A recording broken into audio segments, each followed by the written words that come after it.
Doctor Baba Saheb Ambedkar open university.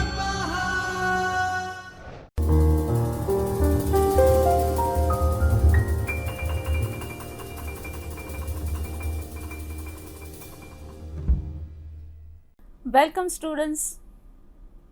તમને welcome બે રીતે કહું છું. એક તો અત્યારના આપણા સેશનમાં પણ ખરું, અને તમે ફર્સ્ટ યરના સ્ટુડન્ટ છો એટલે મારે તમને ઓપન ડિસ્ટન્સ એજ્યુકેશન સિસ્ટમમાં પણ હું તમને વેલકમ કરું છું. ફર્સ્ટ યરમાં તમારો અર્થશાસ્ત્ર વિષય ગૌણ વિષય પણ હોઈ શકે અને મુખ્ય વિષય પણ તમે પસંદ કર્યો હોય એવું બને. તો પેપર 2 છે ભારતીય અર્થતંત્રનો પરિચય. એમાં ભારતના અર્થતંત્ર વિશે આપણે પરિચય લઈએ છીએ. ભારતીય અર્થતંત્રના જુદા જુદા પાસાઓ છે એનો આપણે આ પરિચય લઈએ છીએ. આ વ્યાખ્યાન તમે યુટ્યુબ અને વંદે ગુજરાત ચેનલ બંને ઉપર નિહાળી શકો છો, અને મારો સંપર્કની મારી વિગતો હું આપીશ કે તમે જ્યારે પણ તમને કંઈ પણ પ્રશ્ન હોય આ વ્યાખ્યાન સંદર્ભે કે અર્થશાસ્ત્રના અભ્યાસના અન્ય કોઈ પણ સંદર્ભે, તો જરૂરથી મારો સંપર્ક કરજો. જો સ્ટુડન્ટ્સ, આપણે તમારું બીજું પેપર જે છે એનો એકમ 15મું આપણે અભ્યાસ કરવાના છીએ. એકમ 15 છે ગરીબી. સ્લાઇડ ઉપર ધ્યાન આપીએ તો સ્કૂલ ઓફ હ્યુમેનિટીઝનું અર્થશાસ્ત્ર ફર્સ્ટ યરનું પેપર 2 એનું એકમ 15 છે ભારતીય અર્થતંત્રની સમસ્યા. અને આજે આપણે સમસ્યાઓ તો ઘણી છે આપણા અર્થતંત્રમાં, તમને ખ્યાલ હશે. આજે આપણે એક સમસ્યા ઉપર થોડોક વિચાર કરવાના છીએ. હવે પિક્ચર જુઓ, શું જણાય છે પિક્ચરમાં? એ બે બાળકો છે. એક સરસ મજાનું તંદુરસ્ત, વધારે પડતું તંદુરસ્ત કહી શકાય, ઓવર ન્યુટ્રિશનવાળું તંદુરસ્ત છે બાળક, અને બીજી બાજુ છે કુપોષિત બાળક છે. અને બંનેના મનમાં શું વિચાર આવે છે ધ્યાનથી જુઓ. તો આઈસ્ક્રીમ, પેસ્ટ્રી, બર્ગર, ડબલ રોટી બધું એકને એ વિચાર આવે છે, અને બીજાને તો કદાચ એક નાનો એવો ટુકડો ગાજર શાકભાજી મળી જાય કે પછી ચીઝ બ્રેડ મળી જાય એવો પણ વિચાર આવે છે કે જેને બેઝિક જરૂરિયાત કહી શકાય. તો એક કુપોષિત બાળક છે. આમ તો બંને કુપોષણ કહેવાય, ઓવર ન્યુટ્રિશન અને અંડર ન્યુટ્રિશન એમ કહી શકાય. પણ બંનેમાં જે ડિફરન્સ છે જુઓ, એ જે ડિફરન્સ છે એ ડિફરન્સ છે ગરીબી. તમે ગરીબી શબ્દ તો સાંભળતો હશો. એટલે આ જે ડિફરન્સ છે એક અને બંને વચ્ચેનો, કે એકને ઘણું બધું મળે છે અને એનાથી પણ આગળ મેળવવાનો પ્રયત્ન અથવા તો ઈચ્છા રાખે છે. બીજું જે છે એ સાવ બેઝિક જરૂરિયાતો પણ પૂરી નથી કરી શકતી વ્યક્તિ, સમાજ, કંઈ પણ. હવે આ પછીનું ચિત્ર જુઓ. ચિત્રમાં તમને પોવર્ટી લાઈન, ગરીબીની રેખા બતાવે છે. ગરીબીની રેખા પણ શબ્દ સાંભળ્યો હશે ને તમે?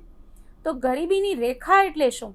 તો આ અમુક કોન્સેપ્ટ પણ આપણે આજે સમજવાના છીએ કે ગરીબીની રેખા જે એબ્સોલ્યુટ એટલે કે નિરપેક્ષ ગરીબી હોય એના સાથે સંકળાયેલી છે. હવે આ મહાશય જે રેખા જે છે એને નીચે જ હંમેશા લાવવાની કોશિશ કરે છે, અથવા તો એ પોતે એનાથી ઉપર ઉઠવાની કોશિશ કરે છે એવું પણ કહી શકાય.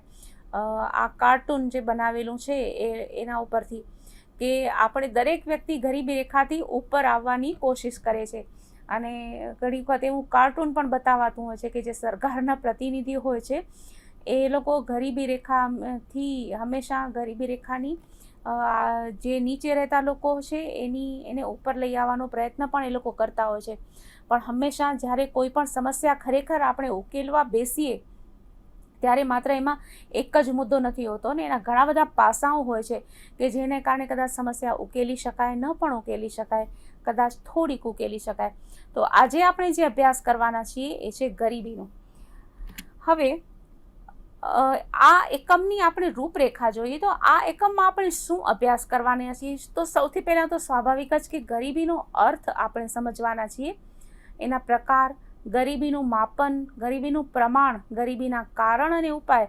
આ શક્ય એટલું આજે બધું જ આપણે ચર્ચા કરીશું. આગળ જોઈએ તો આ એકમના ઉદ્દેશ શું છે? તો આ એકમનો અભ્યાસ કર્યા પછી તમે ગરીબીનો અર્થ સમજાવી શકશો. You will be able to explain the meaning of poverty. ભારતમાં ગરીબીનું પ્રમાણ કેટલું છે તે તારવી શકશો. હવે આ બીજો મુદ્દો ખાસ ધ્યાનથી જુઓ કે ભારતમાં ગરીબીનું પ્રમાણ કેટલું છે એ આપણે ધારીએ છીએ એટલું ઇઝી નથી, કારણ કે આપણે આગળ સમજીશું કયા કારણોસર. ત્રીજો મુદ્દો છે ભારતમાં ગરીબીના કારણો અંગે ચર્ચા કરવી અને ભારતમાં ગરીબી દૂર કરવા માટેના ઉપાયોનું વિશ્લેષણ પણ તમે કરી શકશો. આ એકમ ધ્યાનથી સમજજો તો તમને આ બધા મુદ્દાઓ સાથે તમે પરિચિત થઈ શકશો. આગળ જોઈએ તો સૌથી પહેલાં તો ગરીબી છે શું? What is poverty? તો જ્યારે જીવનની પ્રાથમિક જરૂરિયાતો પણ પૂરી ન કરી શકાય તે સ્થિતિ ગરીબી છે, એટલે કે નિરપેક્ષ ગરીબી. તમે આપણે નાનપણથી બાળપણથી સ્કૂલમાં ભણતા આવીએ છીએ. ખોરાક, કપડાં, મકાન આ આપણી બહુ બેઝિક જરૂરિયાતો છે. હવે એનાથી પણ આગળ જ્યારે અભ્યાસ કરીએ છીએ ત્યારે એ ગરીબીની રેખા માટે આપણે મકાન અને કપડાંને તો ગણતરી જ નથી કરતા.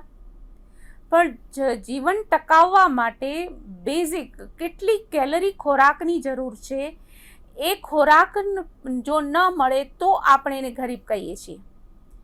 જો આપણે પ્રાથમિક જરૂરિયાતોને આપણે જો ધ્યાનમાં લઈએ તો ખોરાક, કપડાં, રહેઠાણ આપણી પ્રાથમિક જરૂરિયાત છે. બહુ મોટું લેટેસ્ટ ફર્નિચરવાળું એવા મકાનની વાત નથી થતી.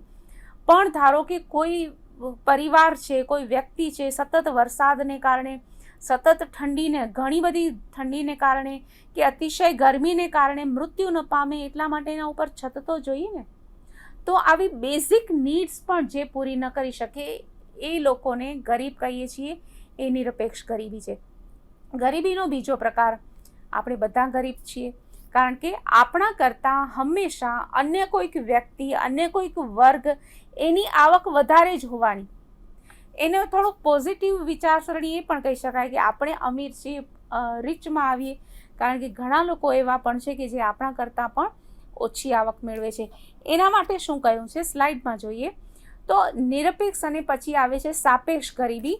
તો સાપેક્ષ ગરીબી એટલા માટે કે એક વ્યક્તિ કે વર્ગ કે સમાજ કે પ્રદેશ કોઈ પણ હોઈ શકે, જ્યારે અન્યની તુલનામાં ઓછી જરૂરિયાત પૂરી કરી શકે છે તે સ્થિતિ સાપેક્ષ ગરીબી છે. દેટ ઇઝ રિલેટિવ પોવર્ટી, એટલે કે રિલેટિવ, એકના રિલેશનમાં બીજી વ્યક્તિ. તો ભારતની તુલનામાં અમેરિકા, USA રીચ છે, પણ કદાચ નેપાળ અને ભૂટાન કે અન્ય બીજા ઘણા બધા દેશોની તુલનામાં ભારત રીચ છે. તો આ આપણે ગરીબીનો અર્થ કહીએ કે જ્યારે જીવનની પ્રાથમિક જરૂરિયાતો પણ પૂરી ન કરી શકાય, દેટ ઇઝ એબ્સોલ્યુટ પોવર્ટી. પણ જ્યારે કોઈ એક વ્યક્તિ, સમાજ કે જ્યારે અન્યની તુલનામાં ઓછી જરૂરિયાત પૂરી કરી શકે તે સ્થિતિ ગરીબ છે. 2 કાર જેની પાસે હોય એના કરતાં 1 કારવાળી વ્યક્તિ ગરીબ કહેવાય, રાઈટ. તો આગળ આપણે જઈએ હાઉ ટુ મેઝર પોવર્ટી. હવે ગરીબ કોને માનવા? એક તો આપણને ખ્યાલ આવી ગયો કે આપણે તુલના કરવાની છે. રિલેટિવ પોવર્ટીમાં એક આખા ટોટલ પોપ્યુલેશન હોય એની પદ્ધતિ એક આ જ છે કે આખી કુલ વસ્તી હોય એને 10%, 10% વિભાજિત કરી શકાય અને એ દરેકનું ઇન્કમ કમ્પેર કરી શકાય કે આ વર્ગ છે એ બીજા વર્ગની તુલનામાં ગરીબ છે. એવું ઘણું પણ કહેવાય છે કે જે સૌથી વધારે આવક મેળવે છે એ બહુ ઓછા લોકો મેળવે છે, ઘણા બધા લોકોને ઓછી આવક મળે છે. પણ આપણે નિરપેક્ષ ગરીબીનો ખ્યાલ જો આપણે કરતા હોઈએ તો સૌથી પહેલાં ભારત સ્વતંત્ર થયું તે પહેલાં પણ અભ્યાસો તો ઘણા થયા છે. દાદાભાઈ નૌરોજી એણે જે આપ્યો કોન્સેપ્ટ, એમાં લખેલું કે જીવનનું અસ્તિત્વ ટકાવવા માટે ખોરાકની લઘુત્તમ જરૂરિયાત. હવે આ દૈનિક પણ માપી શકાય, માસિક પણ માપી શકાય, વાર્ષિક પણ માપી શકાય, ઘણા બધા અલગ અલગ પ્રકારે અભ્યાસો થઈ શકે. હવે 1901માં જે અભ્યાસ થયો એમાં 16 થી 35 રૂપિયા PCPY એટલે પર કેપિટા પર યર, એટલે કે માથા દીઠ વાર્ષિક કોઈની આવક 16 થી 35 રૂપિયા હોય તો એ ગરીબી રેખાથી ઉપર ગણાય. એટલે 16 થી 35ની આવક એ ગરીબી રેખા ગણાય. હવે ગરીબી રેખા એટલે શું? એ આપણે એક લાઈન છે, આમ એક્ઝેક્ટલી કોઈ એવી લાઈન નથી, પણ આપણે એક મર્યાદા બાંધીએ છીએ. હવે 16 થી 35 એમ કેમ 16 જ નહીં, કેમ 35 જ નહીં, કેમ 20 નહીં? તો એનું કારણ છે કે દાખલા તરીકે ગ્રામ્ય વિસ્તારમાં જીવન જરૂરિયાત પૂરી કરવા માટેનું જો સ્ટાન્ડર્ડ માપીએ કે શહેરી વિસ્તારમાં જો સ્ટાન્ડર્ડ માપીએ તો બંનેનો ખર્ચ અલગ અલગ હોય. જે લોકો બહુ શારીરિક શ્રમ કરતા હોય એ લોકોની કેલરી ખોરાકની વધારે હોય, જે લોકોનું બેસીને કામ કરવાનું વ્યવસાય હોય એ લોકોની ખોરાકની જરૂરિયાત અલગ હોય. એટલે 16 થી 35 રૂપિયા કોઈ મેળવતું હોય તો એ ગરીબી રેખાથી ઉપર કહેવાય. 1938 નેશનલ પ્લાનિંગ કમિશન એણે જે કહ્યું તો 15 થી 20 રૂપિયા પર કેપિટા પર મંથ, એટલે કે માથા દીઠ માસિક કોઈ 15 થી 20 રૂપિયા, જો પહેલાં 16 રૂપિયામાં આખું વર્ષ ખર્ચ થઈ જતો, રાઈટ. જુઓ 1901 વાર્ષિક છે આ ગરીબીની રેખા, કે ધારો કે કોઈ પાસે 20, 25 કે 30 રૂપિયા હોય તો આખું વર્ષ એ જીવન ટકાવી શકે. હવે 1938માં 15 કે 20 રૂપિયા વાર્ષિકને બદલે મંથલી થઈ ગયું. કેવું કહેવાય? કારણ કે એ ભાવ વધારો હોય, જેટલા રૂપિયામાં આખું વર્ષ જમી શકાય એ હવે ઘટીને એટલા રૂપિયામાં એક મહિનો જમી શકાય એવું આપણે નક્કી કરી શકીએ. હવે આધુનિક સ્થિતિ જુઓ, 2017ની સ્થિતિ જુઓ તો 32 રૂપિયા પર કેપિટા પર ડે. હવે 32 રૂપિયા 2017માં 32 રૂપિયા કોઈ પાસે હોય તો એ વ્યક્તિ એક દિવસ એનું અસ્તિત્વ અથવા તો જીવન ટકાવી શકે એવો અભ્યાસ થયેલો છે. આ બેઝિક નીડ્સ છે કે જે ખોરાકની, આપણે અન્ય રહેઠાણ, કપડાં એની તો આગળ વાત કરી નથી, કારણ કે આપણે ઘણી વખત ન્યૂઝપેપર્સમાં આપણે વાંચતા હોઈએ છીએ કે સખત ઠંડીને કારણે ફૂટપાથ પર રહેતી આટલા વ્યક્તિઓનું મૃત્યુ થયું, લૂ લાગવાને કારણે મૃત્યુ થયું. તો આ બધું પણ હોવું જોઈએ, કારણ કે સખત ઠંડીમાં પણ વ્યક્તિ ટકી ન શકે. જેમ છતાં એક ખોરાકને સ્ટાન્ડર્ડ માનવામાં આવે છે કે કોઈ વ્યક્તિ 32 રૂપિયા કમાઈ લે અથવા તો 32 રૂપિયાનો ખર્ચ કરી શકે છે, ખોરાક મેળવી શકે છે, તો એ વ્યક્તિ ગરીબી રેખાથી પર કેપિટા પર ડે ઉપર કહી શકાય. હવે આના આધારે તમે મંથલી અને યરલી વાર્ષિક ગણતરી કરી શકો કે 32 × 30 એક આખા મહિનામાં હોય તો માસિક એનું જીવન ચાલી શકે. વર્ષમાં 365 ગુણાકાર કરવાના. આગળ જોઈએ તો ગરીબી કેવી રીતે માપવી. હવે આ બધું આપણે માપદંડ કેવી રીતે જોયો હશે, કેવી રીતે ખબર પડી 1901માં કે 16 થી 35 રૂપિયા હોય તો ચાલી જાય જીવન? 1938માં કેમ ખબર પડી કે 15 થી 20 રૂપિયામાં કોઈ વ્યક્તિ જીવન ટકાવી શકે? અથવા તો 2017માં કેવી રીતે માપ્યું કે 32 રૂપિયામાં જીવન ટકી શકે? આપણે આગળ જોઈએ. હવે એના માટે જે કારણો છે એનો અલગ અલગ પણ એના પહેલાંની જ એક સ્લાઇડ આપણે જોવી જોઈએ. તો આના માટે તમને એક અલગ વસ્તુ, તમને ફરીથી હું અન્ય પેપરમાં પણ લઈ જાઉં કે વિદ્યાર્થીઓ, સ્ટુડન્ટ્સ, તમે અર્થશાસ્ત્રના વિદ્યાર્થીઓ છો, તમે પેપર 1નો પણ અભ્યાસ કરતા હશો. તમને એક સંદર્ભ આપું, આપણે અત્યારે તો પેપર 2નો ગરીબી સંદર્ભે અભ્યાસ કરીએ છીએ, પણ પેપર 1નો પણ તમે અભ્યાસ કર્યો હશે. સૌથી પહેલું તમે વાંચ્યું હશે કે અર્થશાસ્ત્ર શું છે.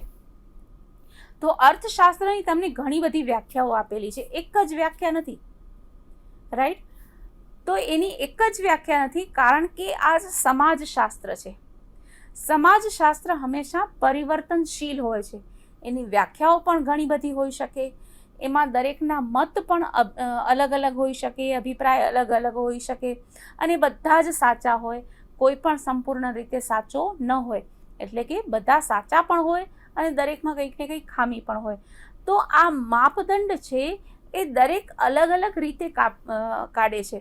તમે તમારા અભ્યાસમાં આવેલું હશે કે આપણા ભારતના સંદર્ભમાં કેટલા અર્થશાસ્ત્રીઓએ ગરીબી વિશે અભ્યાસો કરેલા છે. એ દરેકનો સારાંશ આપણે જોવાનો હોય. દરેકની પદ્ધતિ અલગ અલગ હોઈ શકે, કે કોઈ એક માસિક જરૂરિયાત શોધી હોય, કોઈએ દૈનિક જરૂરિયાત, તો કોઈ વાર્ષિક જરૂરિયાત, ઉપરાંત કોઈ પ્રદેશના અલગ અલગ અભ્યાસ કર્યો હોય. એ જ રીતે આપણે જેમાં 16 થી 35 રૂપિયા આપણે ચર્ચા કરેલી હતી કે ગ્રામ્ય અને શહેરી વિસ્તારનું જીવન ધોરણ અલગ અલગ હોય, શારીરિક શ્રમ વધારે કરતી હોય અને બેસીને કામ કરવાનું જે વ્યક્તિનું હોય એ લોકોનું પણ જીવન ધોરણ અલગ અલગ હોઈ શકે. તેવી જ રીતે આ 16 થી 35 રૂપિયા એ રીતે પણ અલગ આવી શકે. ધારો કે કોઈ એક વ્યક્તિ હોય, એનો અભ્યાસનું તારણ એ રીતે હોય કે એના અભ્યાસમાં લોકોને 20 રૂપિયા ગ્રામ્ય વિસ્તારમાં એની બેઝિક જરૂરિયાત પૂરી કરવા માટે ગરીબી રેખા બને છે, તો એ 20 રૂપિયા કહે છે. અન્ય કોઈ કહે છે એ 18 રૂપિયા કહે છે. તો ઘણા બધા અલગ અલગ અભ્યાસો થયા હોય. એ આખા અભ્યાસનું એઝ ઇન જનરલ 16 થી 35 કહી શકાય. તો અલગ અલગ સમયે પણ અભ્યાસ થતા હોય, બધાનું માળખું, બધાની ફોર્મ્યુલા પણ અલગ અલગ હોઈ શકે. અત્યારે જે અભ્યાસ થઈ રહેલો છે એમાં એટલા માટે જ રેફરન્સ આપવો પડે કે મેં આ ફોર્મ્યુલા અભ્યાસ કર્યો હતો. તો દાદાભાઈ નોરોજીની ફોર્મ્યુલા એક હોઈ શકે. અત્યારે આધુનિક સમયે ધારો કે કોઈ પ્લાનિંગ કમિશન હોય, નીતિ આયોગ હોય, એ અભ્યાસ કરતું હોય તો એની ફોર્મ્યુલા કઈ છે એ પણ એમાં રેફરન્સ તરીકે આપવાનું થતું હોય છે. તો આગળ આપણે જોઈએ ગરીબીના કારણો.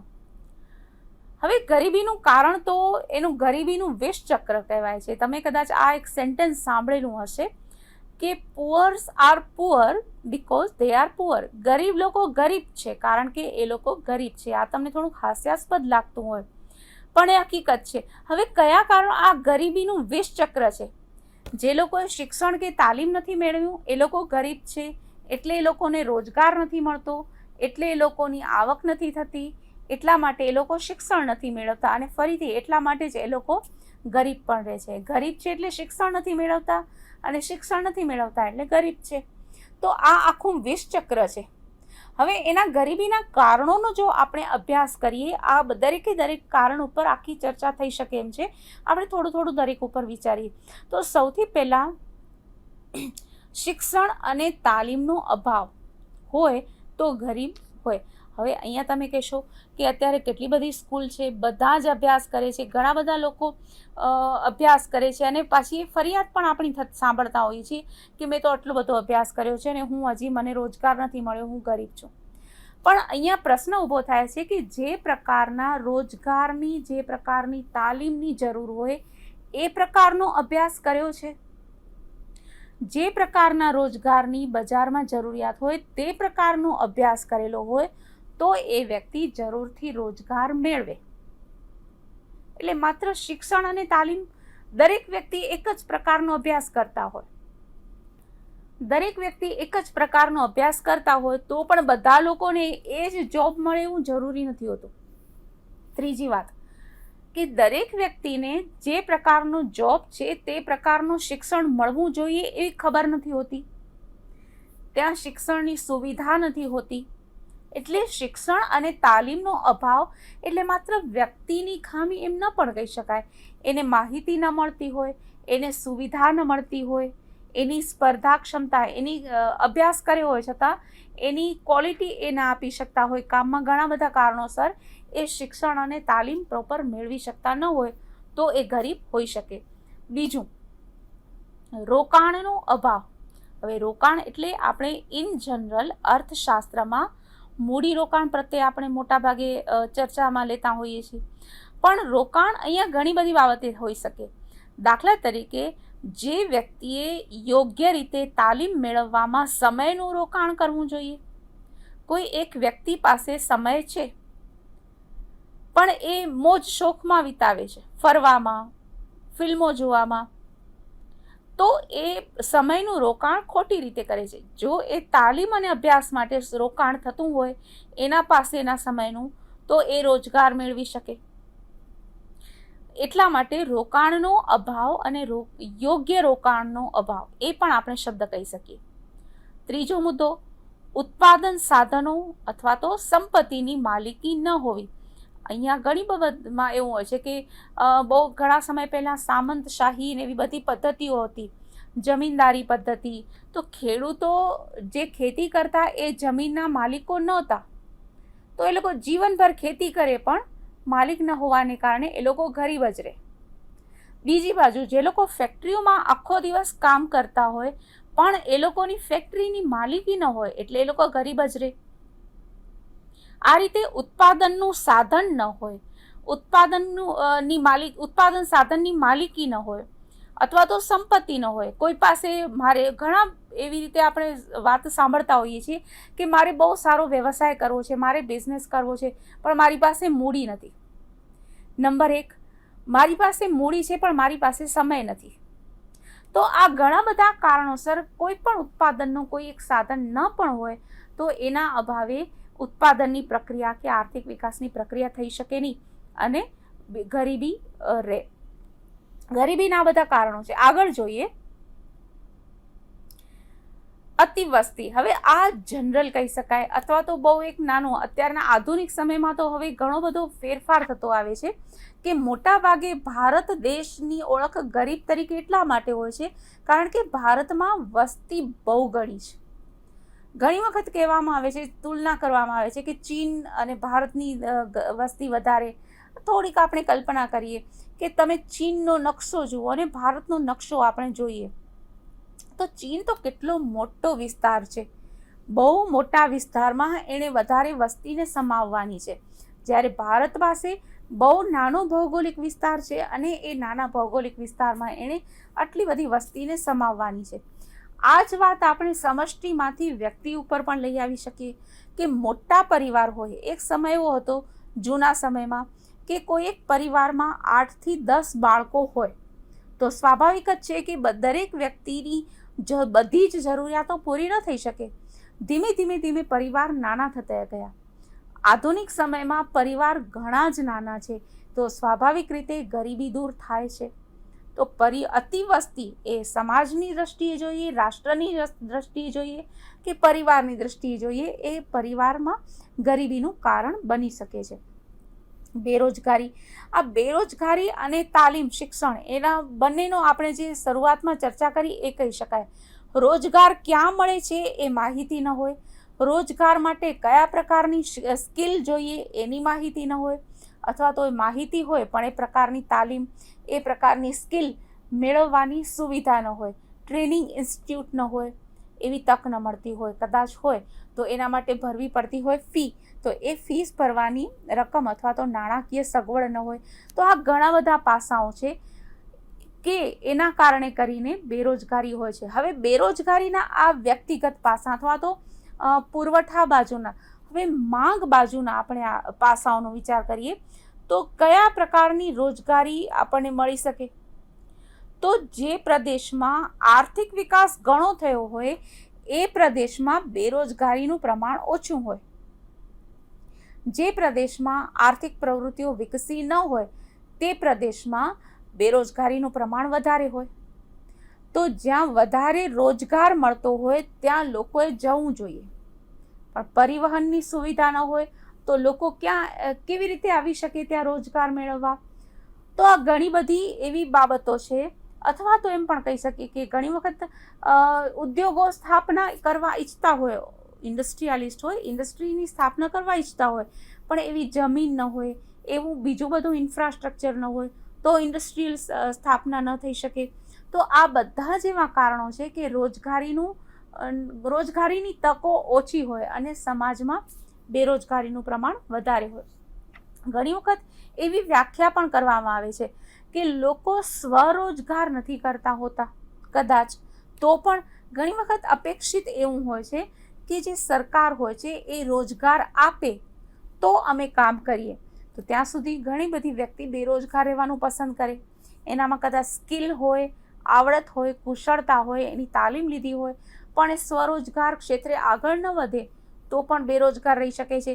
તો આમાં બેરોજગારી, શિક્ષણ અને તાલીમનો અભાવ કે ગરીબીના બીજા જે બધા જ આપણે કારણો જોયા એમાં કોઈ એક મુદ્દા ઉપર કે એકાંગી વિચાર કરી શકાય તેવું નથી હોતું. એના ઘણા બધા પાસાઓ હોય છે અને એ પાસાઓને આધારે એના પર આપણે ચર્ચા કરવાની થતી હોય છે કે ના, આ કારણ, બેરોજગારી આ જ કારણ હોય છે, શિક્ષણ અને તાલીમનો અભાવ છે તો એનું આ જ કારણ છે.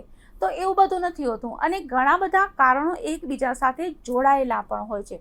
એટલા માટે કોઈ એક વસ્તુ કે એક સમસ્યા દૂર કરવાની હોય તો એ પ્રમાણે આપણે વિચારી શકીએ નહીં. આપણે ઘણા બધા એક્ઝામ્પલ લઈએ તો એક્ઝામ્પલમાં આપણે એમ પણ કરી શકીએ કે ધારો કે કોઈ એક પ્રદેશમાં તાલીમ પામેલા યુવકો છે, તાલીમ પામેલા લોકો છે, યુવક યુવતીઓ છે, એ લોકોને રોજગાર શોધે છે અને રોજગાર મળતો નથી, એટલા માટે એ લોકો ગરીબ છે. હવે શું કરવું જોઈએ? ધારો કે આપણે શરૂઆત કરીએ, આપણે આસપાસનું કોઈ નાનું ગામ લઈએ અથવા તો શહેર રહીએ. મોટાભાગે શહેરોમાં બેરોજગારીનું પ્રમાણ ઓછું હોય કારણ કે ત્યાં કામની શોધમાં લોકો રોજગાર અર્થે જ ત્યાં આવેલા હોય. પણ ગામડામાં જ્યાં રોજગારની તકો ઓછી હોય તો ત્યાં શું કરી શકાય? આ એક વિચારીએ. હવે એ જગ્યાએ શું ઇન્ડસ્ટ્રી ડેવલપ થઈ શકશે? ઇન્ડસ્ટ્રી ડેવલપ કરવા માટે શું જોઈએ? તો મૂડી જોઈએ, ઇન્ડસ્ટ્રી કઈ વસ્તુનું ઉત્પાદન કરવું છે, જે બેઝિક આર્થિક સમસ્યાઓ છે એ આપણે એની ચર્ચા કરવાની થાય કે કઈ વસ્તુનું ઉત્પાદન કરવું. ધારો કે એક વસ્તુનું ઉત્પાદન નક્કી કરીએ છીએ તો શું ત્યાં રેડીમેડ ગાર્મેન્ટ્સની ફેક્ટરી શરૂ કરી શકાશે, કે ફૂટવેરની પ્રોડક્શન શરૂ થઈ શકશે, કે દવાની ફેક્ટરી શરૂ થઈ શકશે? તો આ બધી બાબતો ચર્ચા કરી શકાય કે આમાંથી શું થઈ શકે. તો એના માટે તો આ ઇન્ફ્રાસ્ટ્રક્ચર જોઈએ, આટલું બધું પાણી મળવું જોઈએ, કારણ કે ઇન્ડસ્ટ્રી ડેવલપ થાય ત્યારે પાણીની પ્રાથમિક જરૂરિયાતો હોય, ઉર્જાની પ્રાથમિક જરૂરિયાતો હોય. તો શું આ બધી કોઈ જે તે નાના ગામમાં છે સુવિધાઓ? તો ફેક્ટરી ઊભી થાય તો ત્યાંના લોકોને રોજગાર મળે. પણ આ એટલા માટે જ કહી શકીએ છીએ કે રોજગારની તકો ઊભી કરવી, ગરીબી દૂર કરવી, એના માટે ઘણા બધા કારણો હોય છે, જે આપણે કારણોની ચર્ચા કરી. આગળ જોઈએ તો આ બધા ગરીબીના આ ઉપાયો છે. હવે આપણે કારણો જોયા તો ગરીબીના ઉપાયો પણ વિચારીએ. તો ગરીબીના ઉપાયો શું હોય? તો સૌથી પહેલાં તો એમ્પાવરમેન્ટ, જે આજકાલનું બઝવર્ડ કહી શકાય, એમ્પાવરમેન્ટ એટલે એને ક્ષમતા આપવી. શિક્ષિત નથી, શિક્ષણ આપો. તાલીમ નથી, તાલીમ આપો. રોજગાર નથી, રોજગાર આપો. એની પાસે મૂડી નથી તો બેંકમાંથી એને સસ્તા વ્યાજ દરે લોન આપો. સસ્તા નહીં તો કોઈ પણ રીતે. XYZ એની પાસે આ નથી તો આ આપો. જે ન હોય, ખેડૂતો ગરીબ છે તો એને જમીન આપો. તો આ એને કંઈક એની ક્ષમતા આપવાની, પાવર આપવાનો મતલબ એવો અહીંયા થાય છે કે એનામાં ક્ષમતા ઊભી કરવી. ગરીબી દૂર કરવા માટે કોઈ વ્યક્તિમાં એક ક્ષમતા ઊભી કરવી જોઈએ કે જેથી કરીને એ પોતાની ગરીબી દૂર કરી શકે. હવે આગળ એમાં જોઈએ તો સ્વાભાવિક છે કે શિક્ષણ અને તાલીમ આપવા, વસ્તીનું નિયંત્રણ કરવું. યસ, જુઓ અહીંયાથી મુદ્દા નંબર 3 તમારું DIY શરૂ થાય છે, ડુ ઇટ યોર સેલ્ફ. આ બે જ ઉપાય તો નથી, પણ આપણે આ બધી ચર્ચાઓ કરી એમાં તમે મુદ્દા 3, 4, 5, 6 તમે ઉપાયો ચોક્કસ વિચારી શકો. આપણે આપણી જે કોઈ પણ ચર્ચા કરી એમાં તો ઉપાયો વિચારેલા જ છે કે કયા કયા કારણોસર ગરીબી હોય છે, અને એ બધા કારણોને જો દૂર કરીએ તો આપોઆપ ગરીબી દૂર થઈ શકે. રાઈટ? હવે ડુ ઇટ યોર સેલ્ફના મુદ્દાઓ મેં લખેલા છે, એના ઉપર તમે નજર કરો તો ભારતમાં વર્તમાન સમયમાં કેટલા લોકો ગરીબી રેખાની નીચે છે? વેબસાઇટ ઉપરથી સરસ મળી રહે છે, પણ તમારી રીતે જુઓ એમાં કયા પ્રકારે અભ્યાસ થયો છે, એમાં કઈ ફોર્મ્યુલા અપનાવી છે, કેટલા અલગ અલગ જૂથ અથવા તો અલગ અલગ ગ્રુપ દ્વારા અથવા તો અલગ અલગ સંસ્થાઓ દ્વારા અભ્યાસ થયો છે. આ પ્રમાણ કયા વર્ષમાં છેલ્લે અપાયું હતું? મેં અહીંયા 2017નું આપ્યું છે. તો 2017 પછી કોઈ અભ્યાસ થયો છે અને તેનો અભ્યાસ કોણે કર્યો હતો? આ માહિતી તમને ચોક્કસ મળે. આ બધું તમારા અભ્યાસક્રમમાં નથી, તમારી પરીક્ષામાં નહીં પૂછાય, પણ તમને આ બધી ખબર હોવી જોઈએ કે જેથી કરીને તમે એનો ઉલ્લેખ તમે ચોક્કસ તમારા પરીક્ષાના પેપરમાં કરી શકો. હવે નંબર 2, વર્લ્ડ બેંક પણ ભારતના ગરીબીના અંદાજો રજૂ કરે છે. ભારતની જ NITI Aayog, for example planning commission કર્યો હતો અભ્યાસ, નીતિ આયોગ કરે, તેવી જ રીતે વર્લ્ડ બેંક આખા વિશ્વના ગરીબીના અંદાજ રજૂ કરે છે. એ તમારે જોવાના છે. હવે જુઓ, અહીંયા ગરીબીનો અંદાજ રજૂ કરાય છે, એસ્ટિમેટ. કોઈ પણ સંસ્થા, ચાહે એ વર્લ્ડ બેંક પણ કેમ ન હોય, એ એક્ઝેક્ટ ફિગર આપણે આપી શકતા નથી, કારણ કે એ ગરીબી કેટલી છે એ માપવાની ફોર્મ્યુલા એટલે કે પદ્ધતિ અલગ અલગ છે.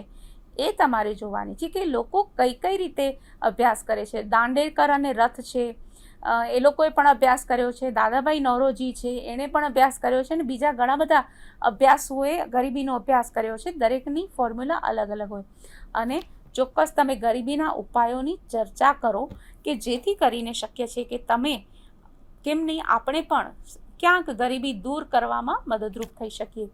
તો આ જે સંદર્ભ લીધેલો છે એ rural.nic.in વેબસાઇટ ઉપરથી લીધેલો છે. વર્કિંગ પેપર પોવર્ટી ઉપર 2020નો જ 2020 સપ્ટેમ્બરનું જ આ PDF છે. અને તમે મારા સંપર્કની પણ વિગતો મેળવી લેજો. મારો ઈમેલ આઈડી છે kruti.chhaya@baou.edu.in. તો ડોટમાં ફેર ન પડે એ ખાસ ધ્યાનથી જોજો. મારો બ્લોગ છે એ પણ તમે કોમેન્ટ એના ઉપર જરૂરથી લખી શકો. તો ફરીથી હું તમારું નેક્સ્ટ ટાઈમ હું તમારી રાહ જોઉં છું અને તમારા ઈમેલની પણ રાહ જોઉં છું. જરૂરથી આપણે સંપર્કમાં રહીએ. ત્યાં સુધીનો સમય તમારો ઘણો જ આનંદદાયક અને સ્વાસ્થ્યપ્રદ રહે તેવી શુભેચ્છાઓ. Thank you. स्वाध्यायः परमः